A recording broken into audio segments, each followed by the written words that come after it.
The laugh lasted half a second, and in that half second, an entire war room crossed a line it could never uncross, because the woman standing at the center table wasn't amused, and neither was the truth she carried. The Navy war room was bright with midday sun pouring through reinforced glass, maps glowing, screens humming softly. When the Marine general leaned back and joked about her kill count, the air shifted instantly.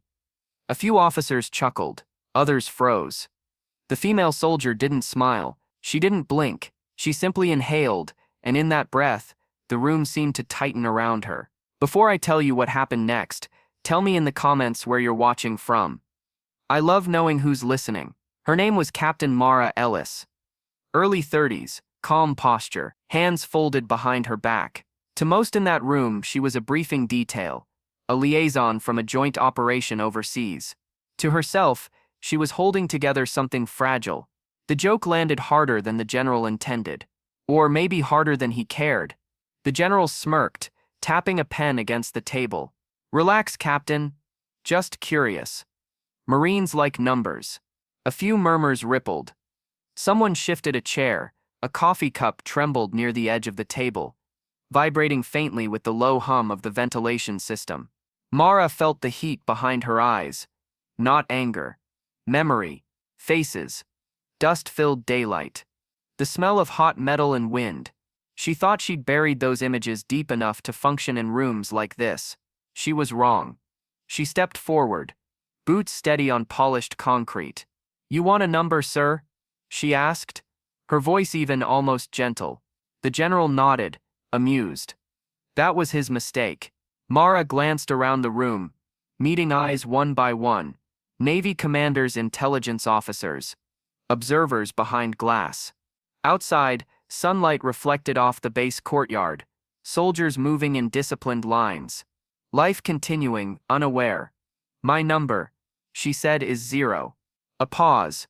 Confusion. A few quiet scoffs. But she continued. "I can tell you exactly how many people I chose not to kill." The room stilled. Even the screens seemed to dim. She spoke without raising her voice. 17. 17 times I had a clean shot. Daylight. Confirmed targets. And 17 times, I saw something the drone feed didn't. A child's shoe near a doorway. A man shielding someone behind him. A hand shaking, not reaching for a weapon. The general's smile thinned. Mara's pulse thudded in her ears.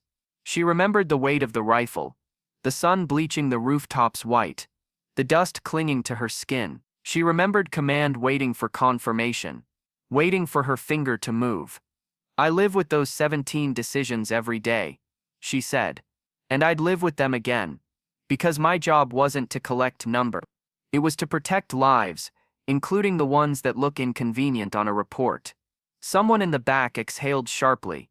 Another officer lowered his eyes. Outside the glass, a group of sailors slowed, sensing something had shifted inside. The general straightened, jaw tight. For a moment, moral tension hung thick. Authority versus truth. Rank versus reality. He could dismiss her. He could double down. Instead, silence stretched. Then quietly, the Navy admiral at the head of the table stood. His chair scraped once, loud in the stillness. "Captain Ellis," he said, "thank you for reminding us what restraint looks like." The general said nothing. The meeting ended early. Officers filed out slower than before. Conversations hushed, respectful. A few nodded at Mara as they passed. One whispered, "I'm glad you said it." Later, sunlight warmed the corridor as Mara stepped outside. She let out a breath she'd been holding for years. The base moved on, boots on pavement, flags stirring in the breeze, but something invisible had been corrected. Because courage isn't always pulling a trigger. Sometimes it's refusing to. Because respect isn't demanded by rank. It's earned by humanity. And the brightest truths are often spoken in rooms that thought they were untouchable. If this story moved you, share your thoughts below. And if you believe stories like this deserve to be heard, subscribe and stay with us. You never know which truth might need telling next.